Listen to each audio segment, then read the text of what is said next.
Hey there. Hello. How do you do? My name is Harry Wessel. Thanks for coming. It's the 80s, darling.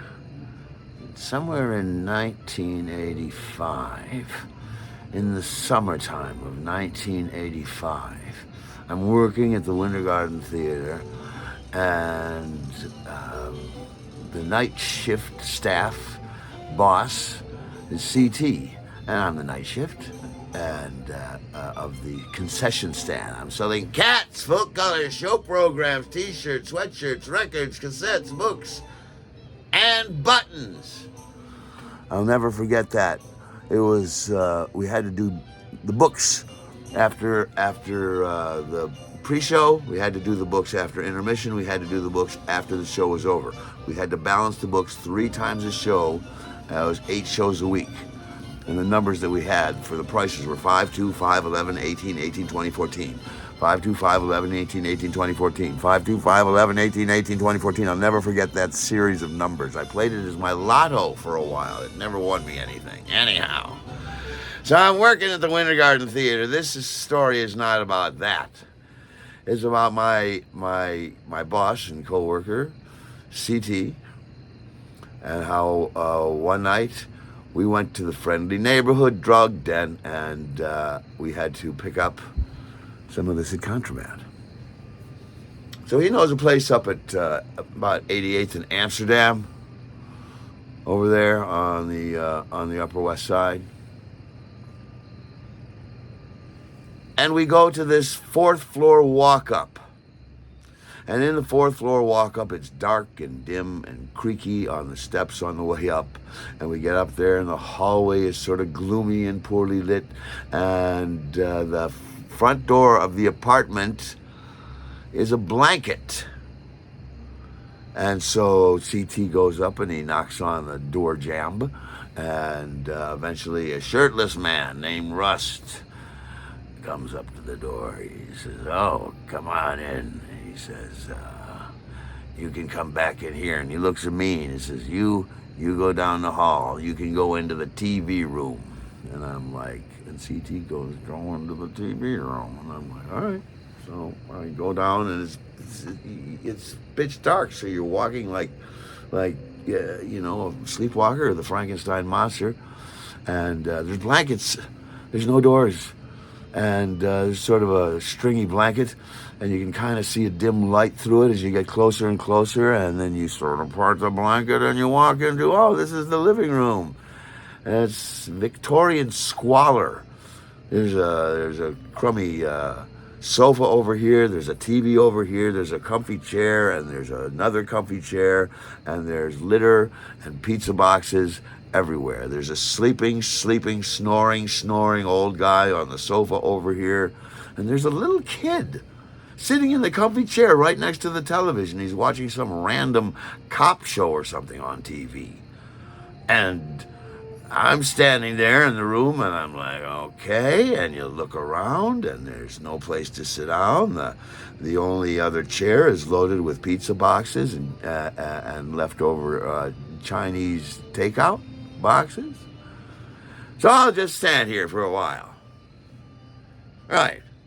The kid's watching the cop show, and Mr. Snorri is down there, and I'm just standing here. How long can a drug deal take? Where the fuck is CT? And the little kid stands up, and he looks over at me, and he starts walking right towards me. And it looks like he's going to cry. And he comes by, and he just walks right on past me. And I'm like, I don't know. I don't know. And you're just standing there. And then the old guy, the commercial comes on for Carvel ice cream cakes. Remember? If you lived in New York in those days, there's always Carvel ice cream cakes commercials, and they were always 10 times louder than whatever program was on television. So it woke up Mr. Snorri, and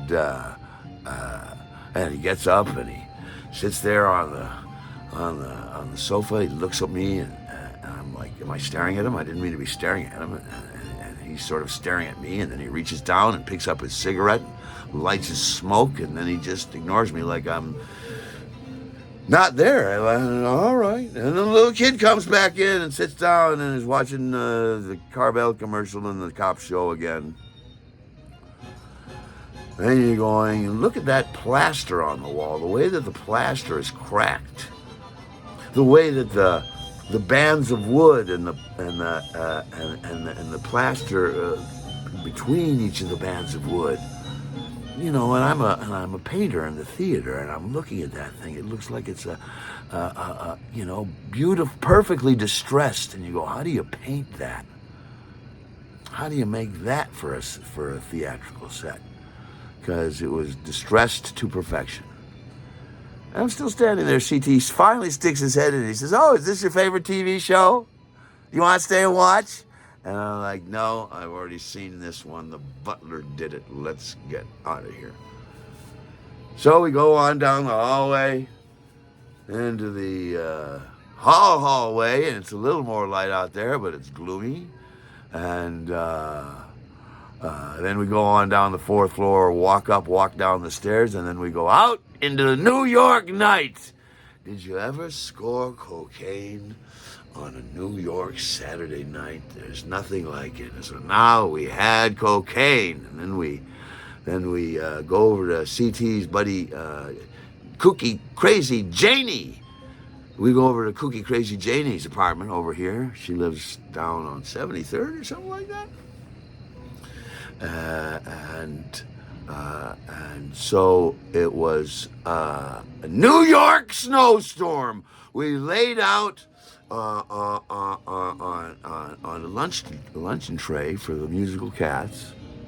We lay down on a luncheon tray for musical cats several lines, and we snorted this illicit powder all night long. It was amazing and hilarious and stuff. And Kooky Crazy Janie liked to put on porn tapes on the television with the sound turned down while she turned on Prince full blast as the soundtrack. Well, this is curious. Okay. Or show tunes. She loves show tunes. So did CT. And we sat up, and I get out my opera pipe, my Zeppelin, my Zeppy Zeppelin, filled with reefer. And neither CT or Kooky Crazy Janie cared about reefer at all, so I just smoked that alone. That was fun, and we got all fucked up all night long until it's starting to get beyond late and into early. And then we're like, let's go to the Staten Island Ferry. And so we did.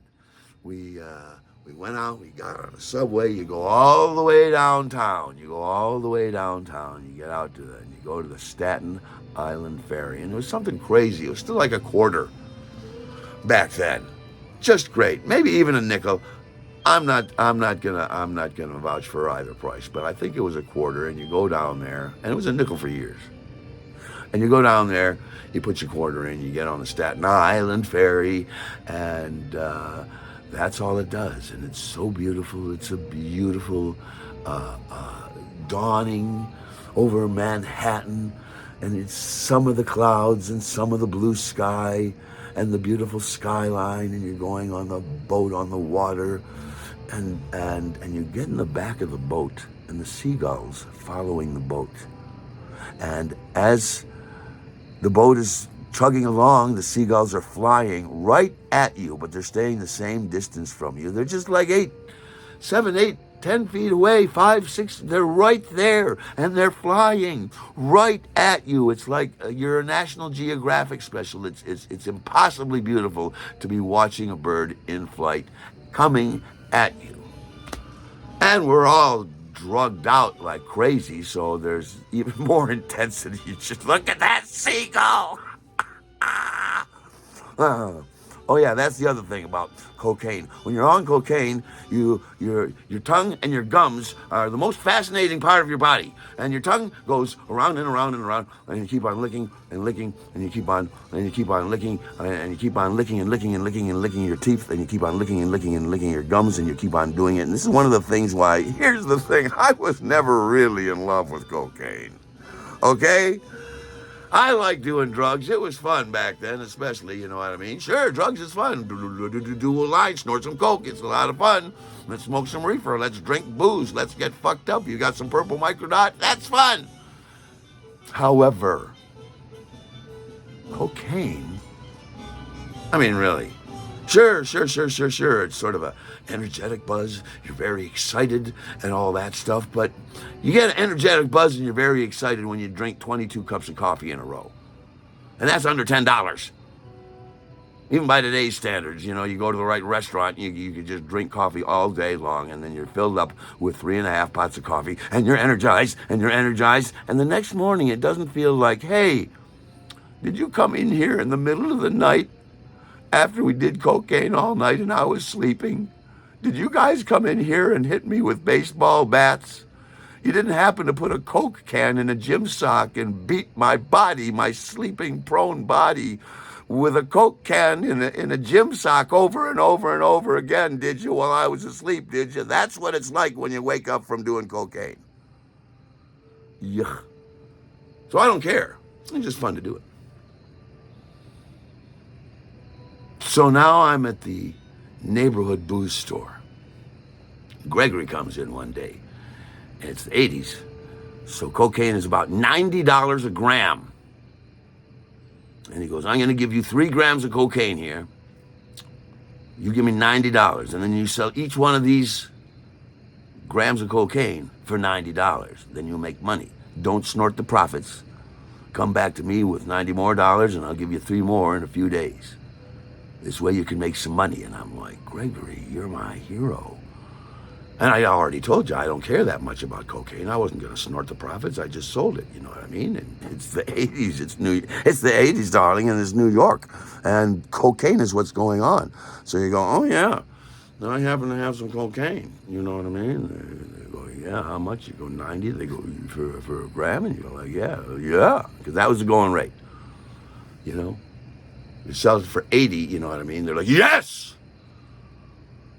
So I kept on selling cocaine in New York City and not snorting the profits. So then I bought my first answering machine with drug money. Anyhow, the wind-up of the story is don't snort the profits. You'll be able to get your answering machine.